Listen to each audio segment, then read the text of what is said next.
వెండి ధర మళ్లీ రికార్డు స్థాయిలో పెరిగింది. బంగారాన్ని బీట్ చేస్తోంది. కేజీ వెండి ధర 2 లక్షల రూపాయలకు అతి చేరువలోకి వచ్చేసింది. ఇవాళ ఒక్కరోజే కిలో వెండి ధర 9,000 రూపాయలు పెరిగి 1,92,000కు చేరుకుంది.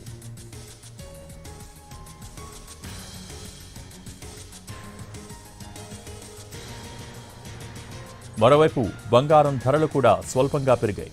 10 గ్రాముల 24 క్యారెట్ల బంగారం ధర 1,360 రూపాయలు పెరిగి 1,29,820 రూపాయలకు చేరుకుంది.